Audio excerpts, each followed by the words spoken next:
So this is a follow-up of my last video. In that video I showed this rig here to use this CRT.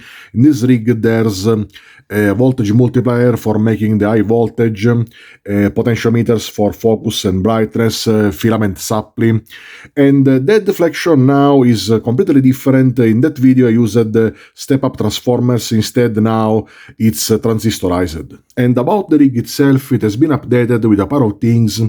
Okay, first of all, on the brightness potentiometer, here on the output there is a 470 nanofarads capacitor in place of a 1 micro. This improved the response time of the potentiometer without messing with anything else. And on the voltage multiplier here, there is a stage more for the anode-free supply here, and in place of plus 500 volts, it gives plus 1 kilovolt, and this improved especially the focus. And about the focus, there is a small problem because now the deflection is averaged to like plus 100 volts compared to the anode 2. And apparently you have to average the deflection around anode 2, and this slightly worsen the focus, but it's acceptable at the end. And for the deflection, I had a great idea. Why not using these? These are electron gun drivers from color CRT TVs and probably cheap TVs with a service menu, so no trimmers. These don't need basically any component around them, and they have an output swing of like from 0 to 200 volts. So I used 2 of these because these are 3 channels and I needed 4 for the 4 plates. And basically the first channel of one of them not only drives 1 plate but also drives with throw-on resistors and components also the second channel. So being inverting, the second channel has an opposite phase, so on the deflection plates arrive a peak-to-peak voltage, a bipolar voltage of like 350 or more volts, and this makes possible to drive here with few volts anyways. And there are these trimmers here that adjust the center position of the image or dot. And there is also an electrolytic capacitor, sadly, on the input, because the input has a 0 point of like plus 3 volts, so I'd need something like operational amplifiers to make it 0 volts. It's too complicated, so I just put an electrolytic capacitor that is big, 100 microfarads, so it lets pass like 1 hertz, 5 hertz, so it's very low frequency at the end, and I don't need anything more, at least at the moment. And the frequency response of the system improved a lot, the linearity also.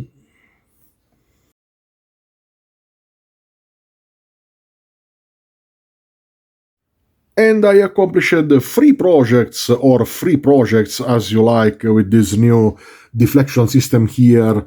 Okay, the oscillo clock with a random Arduino, or scope clock with some passive components here. The code is not much refined, it's a bit slow, but who cares at the end? I'm not hoping for much anyways. And oscilloscope music, this is just what I'm using here. And the MP3s are loaded on my car radio. Okay, on this USB stick. And video. Sorry, okay. Video with these circuits here that I made. This is the composite input, and for the composite source I'm using this thing here with the HDMI from my PC. Okay, let's try this thing. Let's see the oscillo clock with the Arduino.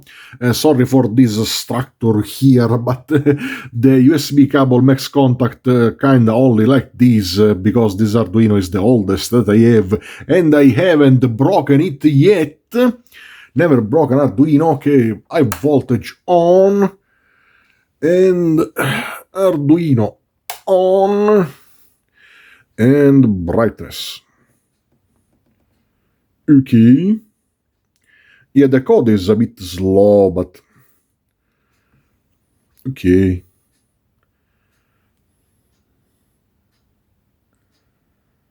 And with the hands of the clock moving, the SC coupling moves a bit the entire clock on one side or the other. just a bit. But it's centered at the end. I put it a bit high with the offset setting here with the trimmers because I kind of watch it from above and the screen is has a bit of belly, so it looks a bit better. Anyways, let's turn off the light. Ooh. I can guarantee you that it looks amazing under the naked eye. Bit more of brightness. Okay, the persistence is more visible on the phone. Sincerely. From behind. And yeah. There is no RTC on the Arduino, it's just a starting hour I set.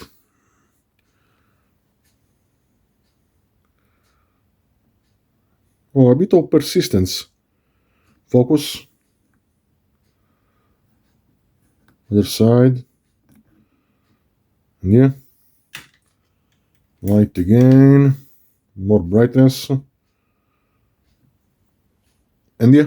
Okay, now for oscilloscope music, I have this ugly loop here for this amplifier to not have a tremendous volume on the speaker. Okay, shrooms. And let's push the brightness. Okay. And this is the result.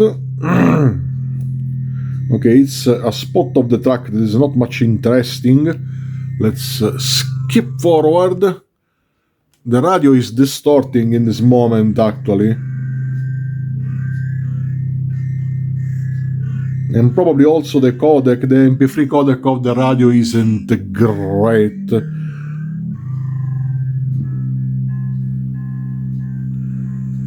Let's see. Darkness.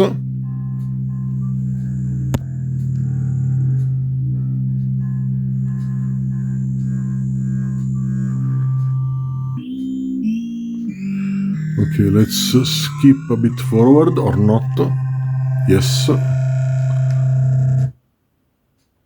Okay. Again.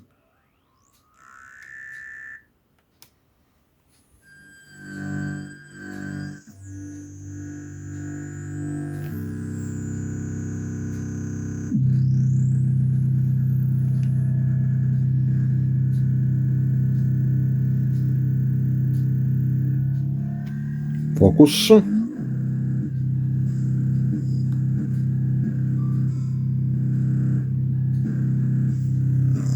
Bit forward. Nice. A bit of SC coupling, sadly.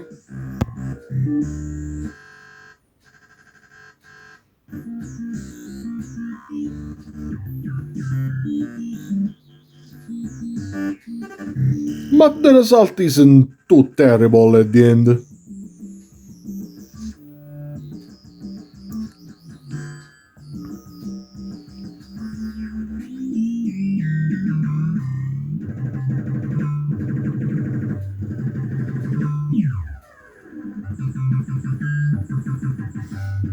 Forward.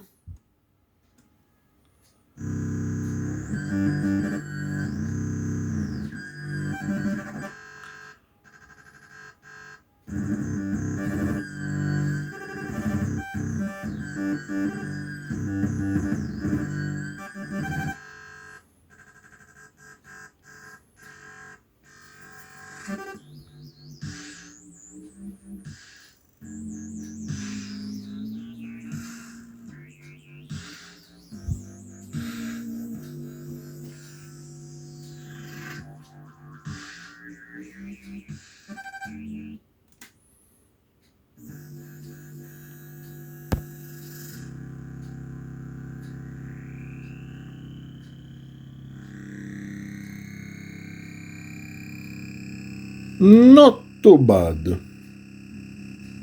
Okay, and the radio is glitching.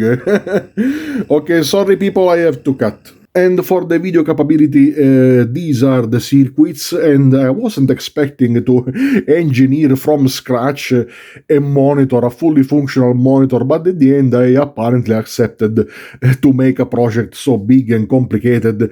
Anyways, this is an LM1881 SMD chip here, video sync separator that accepts the composite video, with some transistors, capacitors to make the ramps, the sawtooth for driving the deflection, and make the sawtooth, the ramps, the raster on the CRT.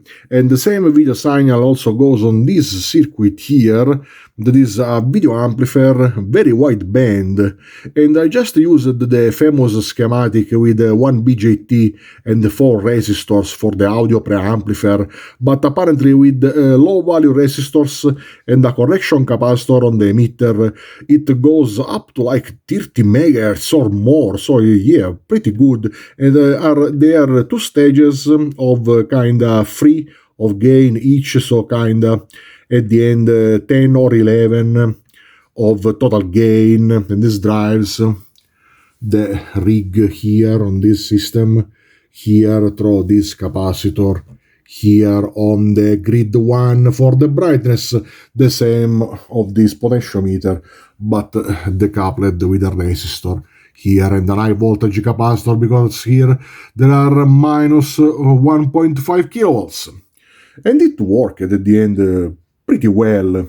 24 volts of supply here from a small power supply I have, an 8 volts regulator for the chip, and nothing else. And it works fairly good at the end.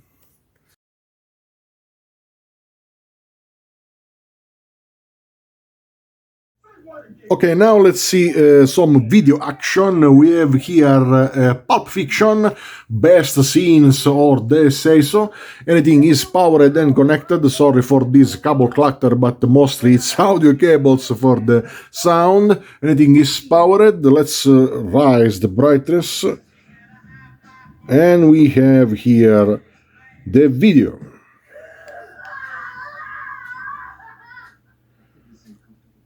Okay, there are some artifacts on top and on the sides. This is basically the video signal. It's all shown. It's not a TV, obviously. Sorry for the focus here on the phone. There is a bit of stray 50 Hz, but I reduced the coupling capacitor for the video. The contrast is at maximum on that model there. And it's kind of acceptable, sadly, luckily. Let's see the focus. Okay, now it's much worse. Other side even much worse. And kind of... looking at it with the naked eye, it's basically very good. There is a bit of bowing you can see on the ramps, but it's okay, kind of. At the end, I'm kind of satisfied. But it's visible, pretty visible, the bowing, the belly on the sawtooth. You see, the characters here are small, here are bigger. On the vertical is not much visible. And the image is all there. The offset adjustment helped also. Yeah, and I'm satisfied. More brightness. It lowers the contrast. With a lower brightness, it's neater at the end. Look at this. Let's see with the light.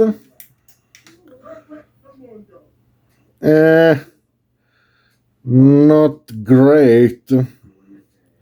It's not a TV at the end.